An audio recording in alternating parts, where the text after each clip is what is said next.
caught you off guard right there. Had to send I'm your always last ready. message. How dare you? How dare you? We go live in 3 seconds. I'm there, man. I'm ready. We're live. We're live and in action. Welcome, SuperMassive. That's what it says on your name tag. It is what it said. I had a stutter while I was typing it, so that's what happened. I think it's fitting. It's the name that fits your entire energy. Ever since I've met you, I think like 2 years ago or something like that. You've had this energy to you, and you just brought it on the introduction, and I'm super happy to have you here. A part of Season 7, SuperMassive. Welcome. What's going on? Welcome to me. Yes, I'm very happy to be here. And thank you for the quotes on my energy. It's like, it's a weird thing. Like, I don't really know where it comes from because most of the time I'm extremely quiet, and I have my headphones on, and nobody hears from me. And then, like, when the camera's on me, it's like, boom. Bullshit. I don't believe it. It's a little bit of that. Self-preservation, I think, more than anything else. If I was on the whole time, I wouldn't survive. I would need so much sugar. One would be angry with me. So. I feel like you just have a sugar IV in you 24/7. At least that's what it feels like publicly. Yeah, my diabetes is coming on nice. Woo, oh yeah, let's go.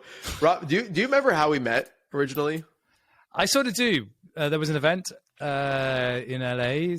Some kind of thing you were working virtual, yes. Who are you working for? You were working for Draper? Bornholm. Yeah, Draper. Yes. And you reached out to me and said, listen, we want to do a review of the year. Do you fancy doing something? And I said yes. And then I realized that I couldn't deliver it. And then I came up with something else very quickly, which we delivered for you, which was just like this fun review of the year. I was working at The Defiant. And that was when I came up with the Andre Cronje perfume ad, which is like probably my most favorite thing I've ever made in Web3. And it's weird because it's divisive, but at the same time, like as a pure piece of kind of satire, Andre Cronje as a perfume, it's like probably, it's the thing I'm most proud of in Web3, which is bizarre really, but like, yeah. So that's how we met. Ever since I saw that video, I've been in love. I got to tell you. Oh, damn. I feel like I've been watching your content. I know. And this is why I brought you here, to confess my love to you and to see if you will take me in this Web3 metaverse journey. I take you. I take you wholeheartedly. My ring is your ring. What's the expression? Amazing.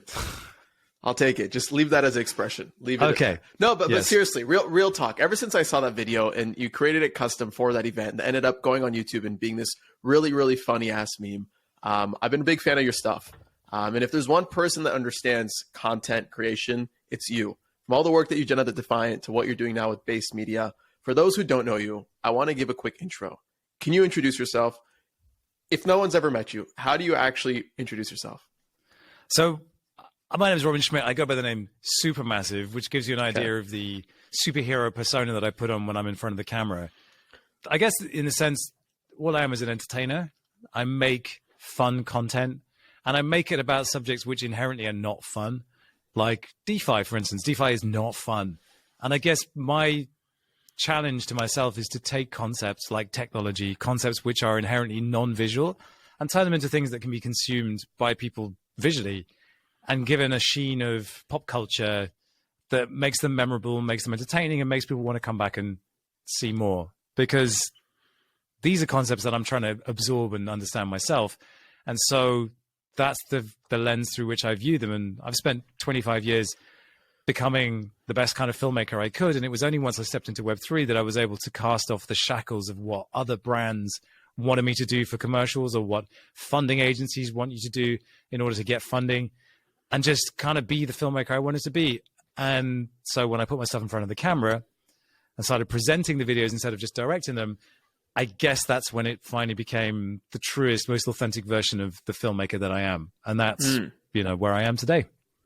So looking back 25 years, are there any specific experiences that you can attribute to your creative simplicity of taking complex subjects and breaking them down into really fun, endearing videos? Anything you can look back on and kind of reflect on? Well, probably when you're learning to be a videographer or a filmmaker, you find ways to fund yourself and you find ways to keep doing the job, because otherwise you have to do another job. And it's very difficult to make films. That's not true. It's actually very easy to make films now. It used to be very difficult to make films. When I started, getting your hands on the cameras, getting your hands on the equipment. So what you did was take crappy jobs. And those crappy jobs in my instance were karaoke videos. So if you went to a karaoke bar, there would be a video sitting behind the lyrics of some cheesy dude and some cheesy girl in black and white and in slow-mo, well, chances are I made that video, and that's how I learned. But we used to churn out about like 5 or 6 of these a day, and we challenge ourselves to shoot them for £10. That was the budget we give ourselves. Wow. Because we would receive £300 for making them. And then we just like knock out 5 or 6 a day and, try and shoot them as quickly and as cheaply as we could. But man, you learned so much in that process. And that was basically film school. Where that led to was then, well, obviously we can make instructional videos. So we made instructional videos for the likes of gyms and things like that, because we were doing a lot of extreme sports stuff to begin with, skiing, snowboarding, and base jumping. That's kind of how I got started, just filming nutters throwing themselves off cliffs and out of cable cars. And that led to TV work, doing explainers, basically breaking down tricks and how to do them for viewers of the Extreme Sports Channel. And we did a buttload of that, like a lot of different kinds of types of explainers. And I guess that's kind of where it came from, just, taking tricks and tips and turning them into content. But that was like before even YouTube. So I guess also the other half of it is I'm naturally curious. I went to the University of Oxford, believe it or not. My father it was a professor at the University of Oxford. So I'm flexing my non-Ivy League credentials here as a proud Brit. So I guess that's academically I'm fairly woke and enjoy learning new things. And crypto was always a challenge. It's like, how do you play this game? Because it always feels like a game, right? And then you get into shitcoin trading, you get into the darker arts of growing your quote unquote network, which is like who's got the tip on this next shitcoin that's going to go up and all that stuff. And then gradually growing into actually a proper network of people who are building stuff, who are doing things, and then parlaying that into, in my case, a DeFi network, which became the basis of how I kind of got hired by the Defiant. So all of that, it's just a natural curiosity about playing games and trying to win those games and seeing how best to do that. And then there's the game of DeFi. That entails your transition into working with the Defiant. But how did you actually get into crypto? Like, what was that story that got you into the space? So it's kind of partly tragic, partly true, mostly true. Some of it's fictitious. I am a storyteller after all. No, I had directed a feature film before I turned 40, which is like one of those milestones. Like if you're a filmmaker directing a feature film, it sets you like about above 99% of the rest of people who make films, because it's very, very difficult to make a feature film and very few people actually get to do it. It's sort of worth less these days than it used to be, but it really was when I grew up. It was like the gold standard. If you've done that, you've made it. Except the fact is you haven't made it. You've made a film. So what? You go to the Cannes Film Festival, you go to the market there, and there's 4,000 other people selling a product that is basically indistinguishable from yours in the market. And then there's like this tiny veneer on top where the money lies, the money there. But most of the other product is garbage. It's being sold to TV networks, and you're part of that garbage. You're in that garbage pile. That's a horrifying realization that actually the thing that you thought was now your calling card, that you've made it, was actually no more than a tiny, tiny, tiny bit of print in a catalog that would be basically turned into pulp in 2 weeks. And that's a horrible place to be. So after that, I kind of went, well, what do I do now? And I realized that I would have to kind of get real and get back into the grind of making work that I didn't want to make. And I had 2 kids at the time. And so basically what happened was I surrendered meekly to the god of commerce and said, I will now be a commercial director and I will make commercials, and that's what it will be. And so I just ended up making shit I hated. And it sounds so entitled because I had budget. I had all the tools I needed. I had nice cameras. I had lights. I had all these kind of things. And I had access to shoot things 2 or 3 times a month that was paying the bills. And by all accounts, should have been happy, made it. But every job, you're just like, well, where's me in all of this? Where's the honesty? Where's the idea that I can take to the set and say, wow, that was a cool idea. We did it. And like, it was so few and far between. It just grinds you down after a while. There's only so many times you can go into a meeting about a coffee product and debate whether the vase next to the coffee machine should be this shade of blue or that shade of blue. Because tell me, who gives a fuck about the color of the vase? Nobody except the brand Nazis. So yeah, so that's just kind of where I ended up. And I realized that in order to make the move back into the creative stuff that I wanted to do, I was going to have to spend at least a year, probably 2 years, putting every single penny I owned into making a completely brand new set of work. Just a completely brand new, just, you know, work that reflected what I actually wanted to be and wanted to do. But there was no guarantee that I would even be able to pull that off, because it's really hard to get those kinds of projects off the ground. You have to produce them yourself. You have to kind of get favors from everybody. It's just expensive. And so I was just thinking, like, how do I do this? What am I supposed to be doing with my life? And the question in my mind was always about money. It was like, the problem is money. I don't have enough money. I'm smart enough to be able to figure this out. What I've been doing is chasing this stupid creative thing and not using my brain properly. I can do this. No, I couldn't. And what happened was I went down to a job in Belgium with my boss. And while we were driving down, he told me about this thing that he bought, this cryptocurrency. And he told me, you know, I bought this thing and now it could pay off my mortgage. And I was like, well, what is that? What is a cryptocurrency? What is this thing? I kind of knew about Bitcoin already. I'd actually randomly bought some when I was researching some ideas about Silk Road. Funnily enough, back in the day, I ended up buying Bitcoin. No idea where that Bitcoin is. It's in a wallet somewhere, which I can't access. I don't even know how much I had, but I know I bought it off a site called Bittylicious in the UK. I don't believe you. No, it's true. It's absolutely true. It's back in 2013. What year? Okay, wow. Yeah, okay. 2013. Yeah, madness. Absolute madness. I don't know where it is. And but then I completely forgotten about it. He told me about this thing and I was like, I need to understand what this is. And then my brother-in-law just randomly said, you know what, I might just give up my job as an architect and mine Bitcoin instead. Those 2 points triggered an idea. I went down the rabbit hole and I never came back out. And I was just, that was 2017. I was just literally just before the bull run really took off in 2017. I looked at this thing and just went, well, this is how you do it. This is how you solve money. I was taught a horrible lesson later in 2018 when it all came crashing down. But what I did learn during the course of that was that this was a space I could thrive in, that there were people here who were doing some interesting things. And if I made friends with them, maybe that would lead to other things. The ICO craze was going on and there was so much to learn, so much to absorb.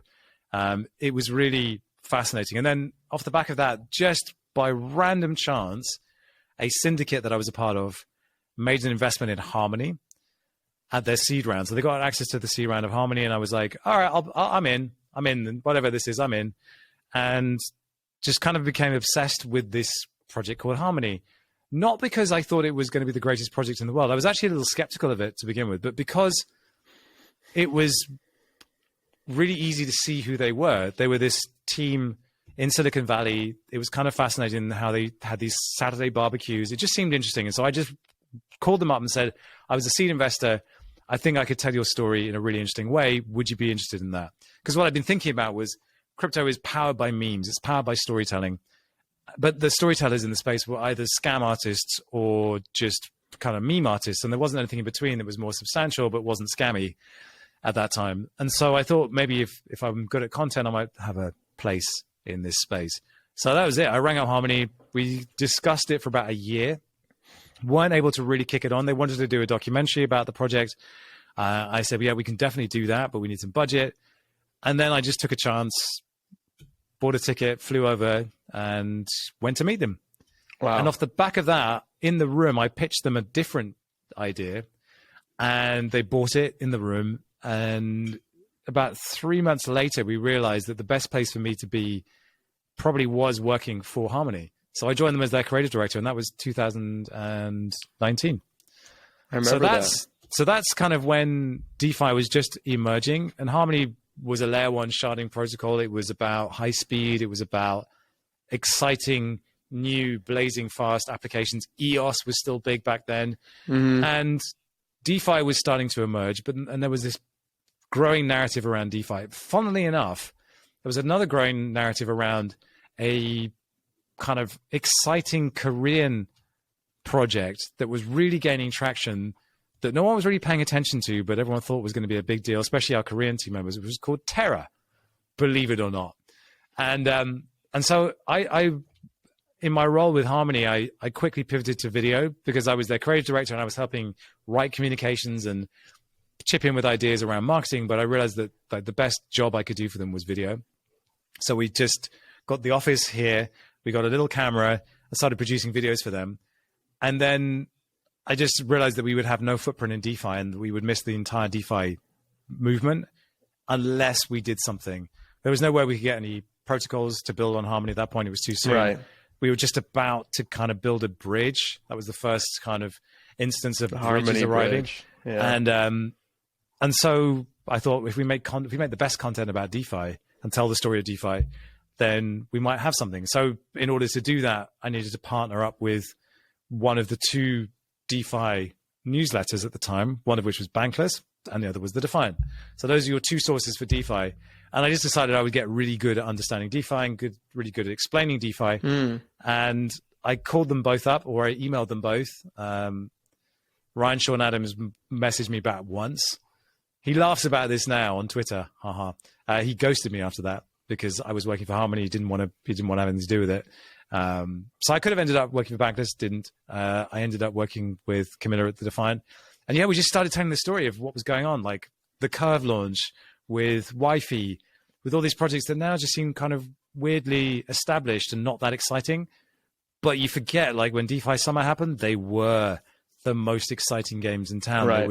There was this incredible energy around fair launch. And we were just coming out of the PTSD of like an extended, painful bear market. And suddenly there was this rush around food tokens, like sushi and like pickles and like all this stuff. It just, thinking back now, it's just bizarre. Yams, like all of this stuff, so much experimentation and Ponzonomics around these yield farms and everything else. It was wild. And so we were telling those stories. And what I realized was there's a Bloomberg way to tell that story.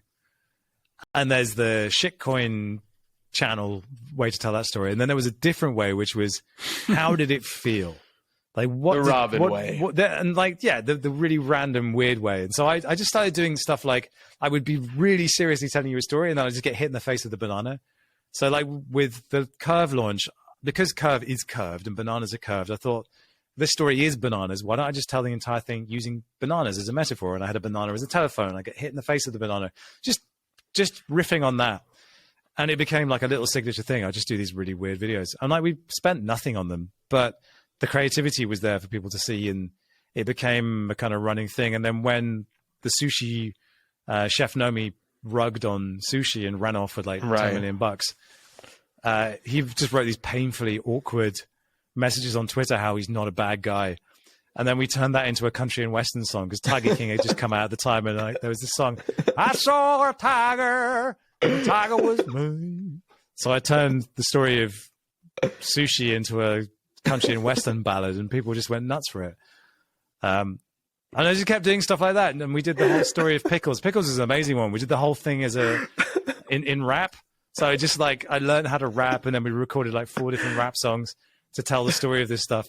And then we did one where it was like the world's longest, most involved hack. Did it as an R&B slow jam. So I just improvised like Drake over the top of like a slow jam thing. It's like, why? Who does that? But like, that was the medium of expression for me. So it was just taking a thing that doesn't deserve to have any creativity whatsoever, that isn't interesting, and just doing that. And I think that's just kind of what got me on people's radars and got me into a position where when it came to launching my own thing, I was in a position to ask for investment in a way that they weren't going to laugh at. So that's what we ended up doing. Which we'll get into in a sec. But during this entire story, you were telling me prior to DeFi, you had trouble sort of finding yourself. You were asking yourself, where's me in all this? And when you got into crypto and Web3, you found that me. You found your creative voice, your creative self in the content that you were creating.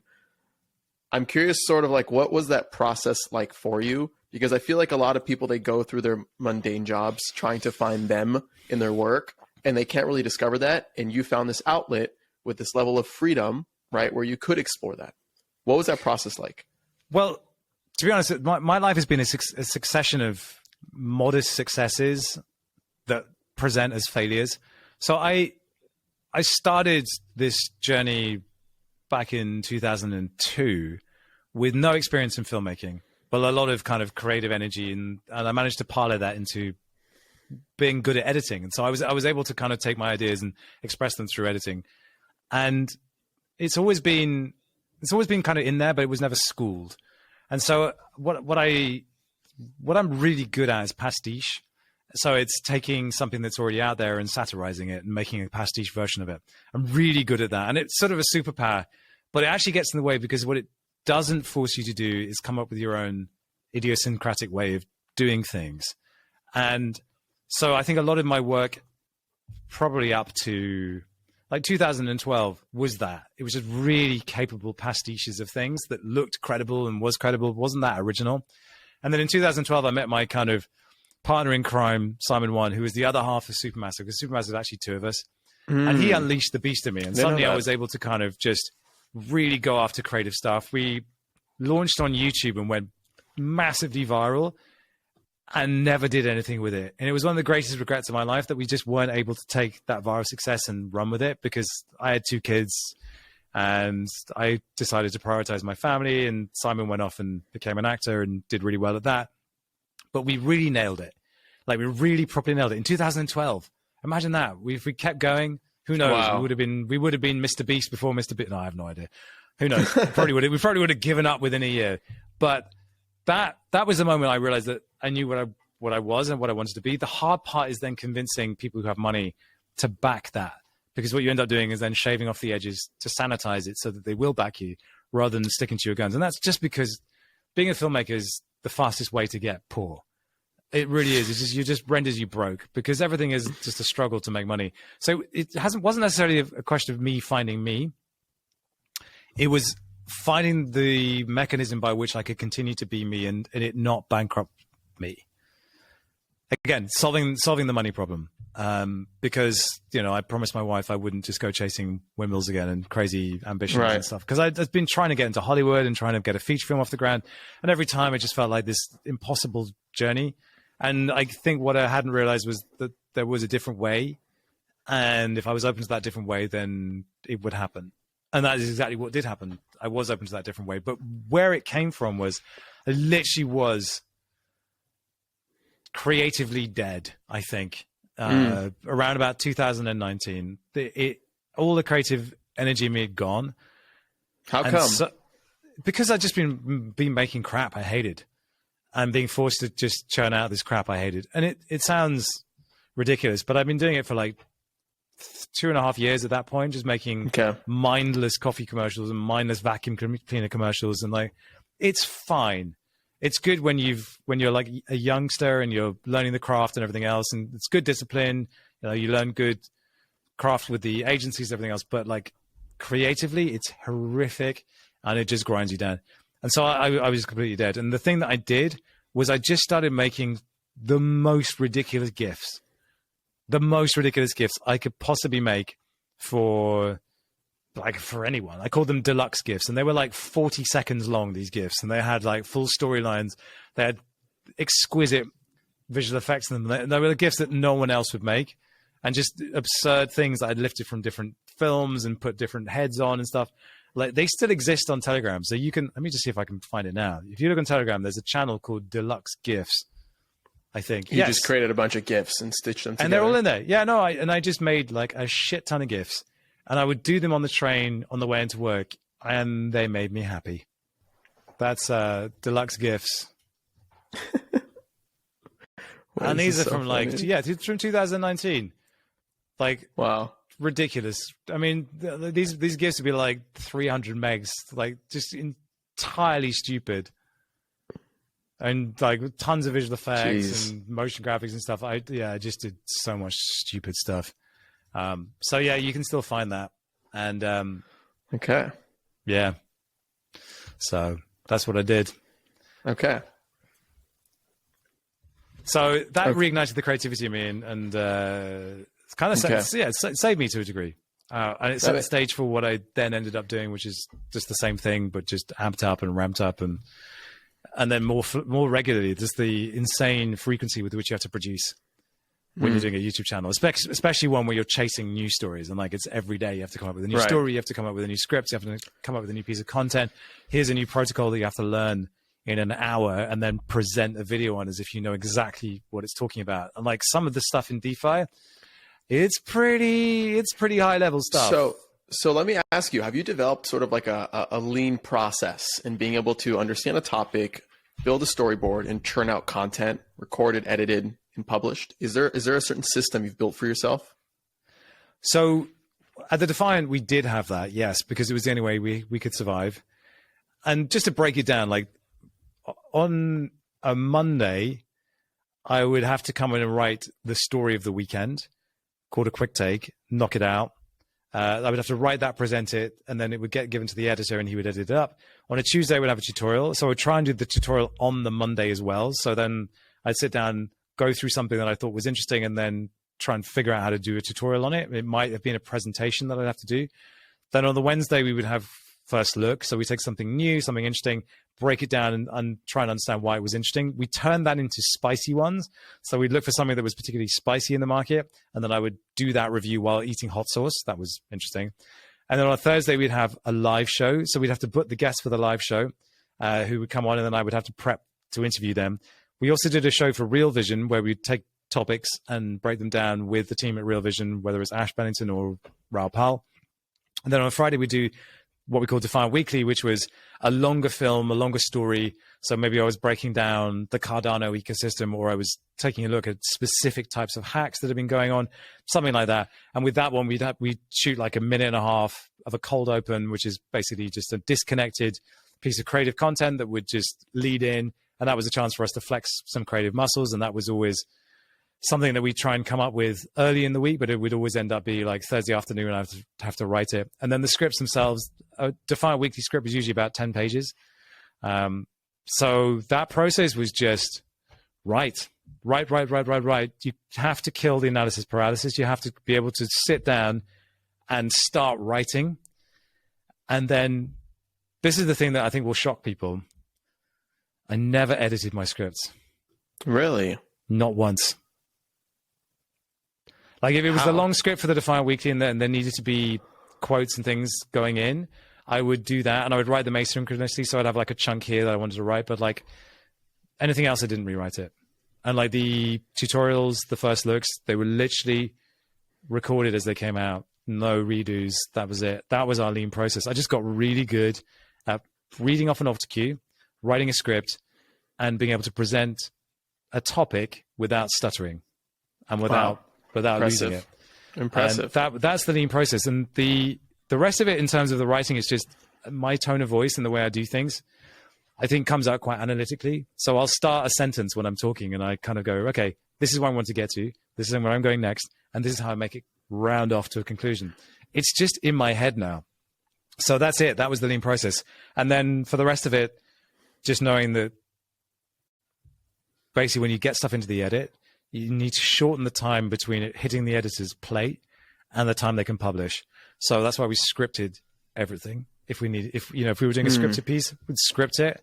So you see YouTubers who do lots of jump cuts because they just get on, they talk, and then they cut out the bits that are boring, and then you just get this all the time. Like I'm spinning up sentences, and it's just like it's unwatchable for me. So I scripted it, and then the editor can look at a script, and you've put the links to all the B-roll in the script, and they can just literally piece it together from that script. And even when they start editing, you can still be piecing together new bits of B-roll, dropping it in, and all the links are there, and they just have a blueprint for the edit, and then it's like pretty quick to put it together. That's how we did it. Yeah. So fast forward a bit, Robin. You leave the Defiant, you start BasedAF Media. Congrats. Thank you. It's big time. I am now a founder. You are now a founder. How does that feel like? No, it feels good. It feels like the natural point to get to. I think all of the things that I've been learning to do and I've been working on over the last 3 years from Harmony, but even from the vacuum cleaner commercials, to be honest, there is a reason I'll come back to that. But it was all leading up to this point. I always wanted to have my own version of a Web3 property. And I just been able to meet so many interesting and amazing people along the way that it would have been a shame if I hadn't gone this route. As hard as it is, because it is hard, it's been kind of gratifying to see how good the conversations were with the first round of investors, the people we talked to initially to get going with this, to see where we could go with that. And that's been really good. And now all the crazy ideas I have, all the crazy things that I want to do, I'm allowed to say yes to them. And I have a team around me that gets a little scared, but they say yes to them too, because they all want to try, doing interesting and weird things. And then that comes with its own challenges, obviously. Is there an example of something you wanted to do while working at Harmony or The Defiant that you couldn't do that you can now do now? Yes, there is a very good example of that. So I recognized that the metaverse was going to be a thing, like a really big thing and a really juicy topic, summer of 2021. And coincidentally at the time, because it was during the pandemic, there was more of a focus on VTubers and on indie mocap, motion capture. So I was following a guy called Matt Workman, who was building a motion capture studio in his basement, basically. But he wasn't building it using a suit. He was building it using multiple cameras arranged around his room. And at the same time, we were seeing all this stuff coming out of The Mandalorian. So Unreal Engine being used in like full Hollywood productions as digital backdrops, as a digital studio in a sense. And all that stuff was fascinating because one of the challenges I had here was that I always shoot in the same room. And it's very difficult. The moment we leave the office and go and shoot externally, we lose half a day. It's just the nature of the beast. Even if you just step outside for a bit, you lose so much time in the process of packing up a camera, going outside, going to a location. Even if it's nearby, it just wastes a ton of time. And under the schedule that we were on, we couldn't do that. So I was always looking for ways to add more value into the studio that we had. Unreal Engine was clearly a tool that was going to be a major component in production in the future. It's a way of transporting you to different places. It's a way of saving money. It's a way of, having a smaller environmental footprint when you're producing. And it's photorealistic and it's all these incredible things. What we also saw was these PFP characters that had these 3D assets attached as well. I was like, we can connect these two things. We can tell stories about the metaverse from within a platform that feels like the metaverse. And so that's what I wanted to do. And we went quite a long way in exploring how we would do that and building digital sets, trying to film in Unreal. And every time we did it, we would just hit this massive wall. It's just, on the one hand, Unreal Engine is incredible because it allows you to bring in all of these incredible photorealistic assets from the Megascans library. And the Megascans library is this huge, ever-growing, photo-scanned library of anything you want, really. And they keep adding new things to it, but like it could be a Coke can, it could be a rock, it could be a tree, it could be a desert. It's all there. It's all free. It's part of Unreal Engine. You can use Unreal Engine for free. It's this incredible thing. And it's very, very easy to assemble a scene and add environmental things to it and get built up. But once you start getting into the world of having a character and having a skeleton and retargeting motion capture data onto that character and having that character function in the way that you want it to, exponentially, the world gets a lot harder. So you can't just pick it up and use it, not the way we wanted to. And so what I wanted to do was build this digital backdrop, build a motion capture studio, and be able to tell stories in a metaverse-like environment with the same rapidity and the same ease as we did all the live action stuff. I have now built that studio because that's what I want to do. But what it's turned out to be is it needed a significantly larger investment in order to make that happen. One that The Defiant wasn't in any hurry or any need to make. So it was always going to be on me to find that. So that's been the biggest thing. And if you're looking for a USP for what BasedAF will be about, it'll be that. Yeah.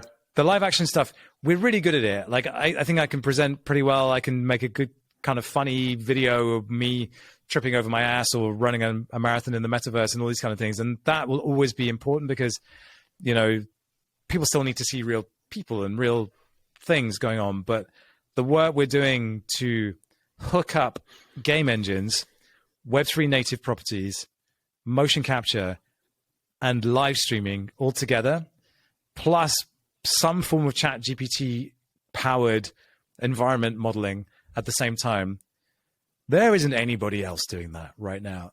Certainly not in the way that we're planning on doing it. And we're only ever going to be able to get good at it by doing it badly every day for the next year until the point at which we go, now we've got it. because it's so difficult and it's so idiotic to do that nobody will try because it's too difficult. And there's no way of monetizing it unless you're doing what we're doing. But over the course of doing that, we'll end up, I think, coming up with a brand of entertainment and a way of making shows that is completely original and completely new. And that's what I'm excited about. It's taking models of entertainment and using the metaverse as a canvas to explore what those can be and how they can be. And that for me is really exciting. As much as I love the live action, shooting beautiful videos, it's not exactly something we can claim ownership of, even though in the Web3 space, most video production is terrible. That complete kind of reimagining of how we make stories and how we make particularly live stuff, plugging in music, everything else, that's what gets me up in the morning. So your vision of this new world of entertainment, when an end user encounters it, what is your goal with making them feel? So I want them to feel that they're experiencing something they've never experienced before, and that they can be part of that. One of the key things about the metaverse is it's about social presence. It's about being able to share something with somebody else. And you only have to go back to the testimonials of people who were at the Fortnite Travis Scott concert. And even though it wasn't actually thousands of people in the same instance of the game at the same time, it was quite kind of guarded, all of that. They still felt like they were part of something very special. And that has always stuck with me, how we create that experience meaningfully and repeatably. So I want people to feel like they're in it with other people. We're already experimenting with VR and particularly VR chat and how to create experiences in there. But it's that sense of togetherness, like you're with your mates at a rave, that kind of thing, except they could be anywhere in the world and they could be a tomato, a cucumber, or, a monkey, whatever. That is the thing. But the world that you're in is alive and responsive to you as much as you are to each other. That should be really, really entertaining. I don't really know how it's going to play out because I don't, but what we've been given is the opportunity to experiment and figure it out. This concept really quick, and not to cut you off, but you kept emphasizing that you want it to feel like people are part of something, right? And the best way to integrate that is through NFTs, right? Have them collect something, have some upside and some incentive to be a part of the community, have a tool to vote on things depending on what your goal is, right? Is that where I'm getting at, or are you envisioning another form of integration? No, you're absolutely right. We have a community called the Based Heads. We have a 10K collection, which we dropped at the beginning of January, and that represents our superfans. It's our core audience. The reason we did it that way is we didn't have to. We could have just built this thing without. Is NFTs are a really fun way of bootstrapping a community. And like you said, making a community feel like they have ownership of something. What that is, I don't think anybody really knows because we're co-creating it. We are the creators, and I think we're amongst the best content creators in Web3. And so rightfully, we should lead the way. And when we have products like Fraz Cola, which we make the commercials for, or Fraz Primal, which we make the commercials for, these are real products that we make really fun, nice fake ads for. And these are what we call anti-brands. They're not brands, they're anti-brands. But they are things that we're going to be able to give to our community to have ownership of as well. And I'll get into more of that in a second. But the idea of having these NFTs, they're an amazing distribution mechanism as well, because they let you know where your audience is and they allow you to give them something very quickly and painlessly. And we were looking at things like live streaming and having live minting during a stream and understanding the shape of your audience in terms of their wallets, which is a data point that's never been available before, but a really interesting one. And when people look at our collection, they see the blue chip holders index, it's really high. Even though distribution is relatively low and the floor price is where it's at, they can see that the quality of the actual owner is very high, relatively speaking, in the space. And that's pretty meaningful. So you can do the similar kind of thing with your analytics on stream. And one of the things that I'm really keen to explore and keen to try and build is what I call the third pillar of the creator economy. So the creator economy is it's this weaponized clout machine where it's build an audience and monetize the fuck out of that audience by doing X, X, and X. And those three things are, you watch a million YouTube videos like, you should be doing this, you should be doing this, you should be doing this. And it's all about retention hacks and retention tactics and keeping your audience and treating the algorithm like your bitch and all this stuff. And none of that sounds like creativity to me. It all sounds like extracting the maximum revenue from each click that you possibly can. So what are you going to do? You're just going to engineer those clicks. And I hate that shit. I honestly do. I understand it's a game. I do. But if I watch like Mr. Beast videos, I find it impossible to enjoy them anymore because I know that I'm just being treated like a toddler and he's determined to make me not look away. And it makes it really, really hard to enjoy them. And it's, that's just attention tactics and, building an audience taken to like the maximum level. So this idea of monetizing your audience, I mean, it's fair enough. You're building a business, you're doing all these kind of things, but it becomes at such a cost and it feels unwholesome. There are like these influencers called Andre Jick and Graham Stefan. And I was in the similar space doing DeFi. And I used to see them talk about Bitcoin, spouting out utter rubbish about this space and what it was about. And I used to call them out on it. But like these guys have built massive audiences. Their CPM, their cost per milli to advertise on them is massive because they're finfluencers. So a credit card company will pay a lot for an advert on their channel to reach their audience. Just like this is horseshit. Like I think they Graham Stefan's probably earning like 7-8 million a year on AdSense and deals that he makes. It's just hate it. So my third pillar is what I call share the spoils. So I was like, yeah, build an audience, monetize that audience. That's the game. Okay. Well, what can we do to share those spoils with our community? Like NFTs are not the perfect solution to that, but they open up a dialogue with your community in a way that will start to have to make that possible. And, there's this concept of the full-time fan that I'm really excited about, which is if someone really loves your content and they're willing to go to bat for you, like share it, spread the word, maybe contribute ideas, then that could be considered a job. And if it's a job, then they get paid for it. Like, isn't that weird? Like Web3 goes, no, that's not weird. We can do that. And then they spit out a token and you go, but I don't want a token. I don't want a token because Gary Gensler will cut off my balls if I have a token. So what's the option? The answer is we don't know at this point. There is no regulatory clarity, and that's the problem. So until we have that, we won't know how to do a sensible token model for this. So we have to figure out other ways of doing it. And one of the things that we looked at before we even launched was creating a wallet that we had no control over, giving it to a DAO, and all the AdSense revenue, all the click-based revenue that we've made, because that's what AdSense revenue is. And you can call it whatever you want, but it's that. It's performance-related pay, and it should be a bonus to everything else you're doing. We're just like, we'll convert that to USDC, give it to this wallet, walk away. But we can't do that. As simple as that may sound, it just ends up then being a sales pitch for a product based on the work that you do and not the work that someone else does. And so we have to think of ways for our community to do work and be rewarded for it, rather than them just getting a share of what we do because we run foul of securities laws, which we don't need at this point. So, we're looking at different ways to do that. And obviously there are perks that come with it. We will have content that only token holders can access. We'll have exclusive drops, like when we do Fraz, there'll be a drop for that, a physical drop as well as a digital drop, and there'll be benefits to token holders. But one of the things we actually are doing and trying to integrate as much as possible is having token holders be part of the show. Because in the metaverse, you want them to show up. And what we want is for our base heads to be a mob that show up en masse in areas that we designate and say, right, base heads are here. Now it's a party. So we're training them in how to use VR chat and turn up and be part of it with us. Like when I ran an ultra marathon in the metaverse last weekend, there were like 6 people that ran with me. And I say ran, but they were just pushing forward on their joysticks for 6 hours. More, 7, 8. One of them ran me the whole time. She literally couldn't move her thumb the next day. I was like, that is wild.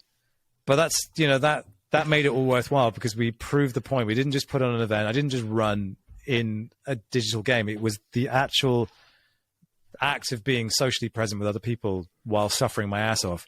That was really meaningful. So I think for me, having the ability to bring other people in, bring community members into a game, So we do like a Mr. Beast type game where, you know, it's the first to let go of an object. Also, the last to let go of an object wins 10 grand or something. We'll be building those in the metaverse, and they'll only be accessible for holders of the NFT. So the core audience. So all sorts of different things like that. I'm curious, this concept of the full-time fan. It's the first time I hear about this keyword, the full-time fan, and it actually makes a lot of sense. I feel like there's other analogies that people use in Web3 that kind of allude to this idea of shared ownership and aligned incentives. My question to you, though, is do fans want that? Because it seems as if like they're doing just fine and showing up to the Mr. Beast Mall in packs without having any sort of rev share with them, or maybe the slight chance to win $1 million from Mr. Beast in a rare scenario that they end up on his video, right? And he's an outlier. But this concept of the full-time fan, do fans want that, and why? I think if you offered it to them, if you said to Mr. Beast fans, you can be a full-time fan, they would jump at it. Because most people who say they want to be a YouTuber lack the talent or the persistence or the creativity to pull that off. Let's be honest. They can do it, you know, they can find an audience, but to get to that scale, because that's really what they want to be at that scale and be that successful. I think they'd really struggle. So having a chance to be part of a successful creator's life endeavors, be part of that, I think they would. Yeah, 100%. So it's not my job to persuade other creators that this is a meaningful path forward. All I can do is advocate for a more holistic version of this relationship, because any creator of any size will talk about the parasocial relationship, which is your audience thinks they know you. They think they are close to you. They think they have a window into the secrets of your life because you choose to share so much with them. And that relationship is very much one-sided. But for the audience, they genuinely feel that way. I've had this thing where people come up to me and they say, "This is weird, man." I'm like, "I don't know you," but they feel like they know you because they've spent so much time listening to you talk about stuff. Right. And like the thing they say is, "You're a bit taller than I thought you were. I thought you'd be short." I was like, "Yeah, you should go and see the guys at Bankless. They're very small, but we run tall here." So yeah, so that relationship it's definitely, I think it's 100% the case. But it's very difficult to pull it off, and it's very difficult to make it work. So you have to run experiments. I didn't come up with this, by the way. It's a guy called Blake Robbins. You can check him out on Twitter, Blake IR. He's one of those guys who's just like, you know when people are just like, they've got it. They just made it. They did it. He's a principal at Benchmark. He's an investor. He's like 23 or something. It's sickening, horrifying how successful he's been. But one of the things he did, I've got the wrong Blake. But yeah, he's a guy that invested in 100 Thieves and became obsessed with esports and just nailed it. And he started writing about this during the pandemic, and because obviously everyone was writing tons of threads during the pandemic because that's all they could do. But he was specifically talking about how NFTs might be able to empower that, like social tokens might be able to empower that. Personally, I hate social tokens as a concept. I won't touch them. Don't want to go there. But there's definitely a mechanism by which this might be able to play out. And so all we're trying to do is work with the community that we have to try and figure that out in real time and being as blatantly honest as we can about that as well. So, yeah. If there's one community that comes to mind, or one person that comes to mind that fits into the context of season 7's theme of creating content that's worth collecting, you're like the first person that pops up in my head. From the content that you created on The Defiant and all the creativity and energy that you put into actually constructing these videos, it's mad. It's content that's worth collecting. When you hear that phrase, what do you think about? Because I think we're getting into this new primitive of Web3 media with tokens enabling so much more that we actually couldn't have in sort of like traditional industries. So when you think of that phrase, create content worth collecting, what comes to your mind? I hope that's what we're doing. That's what I've been trying to get to. Like I make compilation tapes, or at least we used to make compilation tapes of The Defiant, of all the funny little bits that were just kind of scattered throughout the videos, because we'd often just insert a joke for no apparent reason and spend like 3 hours shooting it when we only had an hour. because we wanted them to be like memorable moments. Video is this kind of throwaway thing, and like digital art has like a GIF or an X-copy GIF has somehow more artistic value and artistic merit than the short form stuff that I've made. And I kind of always found that a bit weird. Like no one ever saw what we did in the same light. So you're actually the first person who's ever said that to me, and it's nice to hear it. I hope that we're able to make stuff that's worth collecting. We're certainly trying to build out a type of performance art that is 360 and is weird. Like again, running the ultramarathon, that was a piece of performance art. Obviously, it was a 9-hour live stream, and it was mad as tits, but it was, it was a thing. You're trying to create an image of yourself or a legend of yourself that transcends and that is worth collecting 100%. If you told me, for instance, that I could gain access to Nick Winding Refn's notebook or his sketches for Drive, the film, I'd be all over that. Like I have the jacket from Drive. It's this gold Scorpion driver's jacket, quilted, and I wear it without shame in public. And people go, "I love your jacket, man. I love that jacket. Where'd you get it?" It's like, "Oh, but it's actually from this film. It's from Drive by Nick Winding Refn." Who the fuck's that, man? I just like the jacket. But anyway, I'm a cinephile. I love that shit. So what I'm trying to do is become Nick Winding Refn, who's an obscure Danish art house director. There you go. All right. I'm excited for your journey. I'm excited to see all that Base Media has in store. Robin, before I let you go and we wrap up the interview, where can we learn more about what you're working at? What should we look forward to in the coming months? Shill it away. So we call ourselves a metaverse content monster. That's a big promise. It demands that we deliver a lot of content. So it's a 3-pronged strategy, right? So we're doing live streams, long form YouTube content, and short form vertical. So those 3 prongs are basically what they call the triple threat. And the content itself will be arranged around, firstly, big stunt ideas hooked into and connected to the metaverse, but not always necessarily set in the metaverse. But think like Mr. Beast from like 3 years ago, because no one can compete with his scale right now. But like from 3 years ago, we can get there.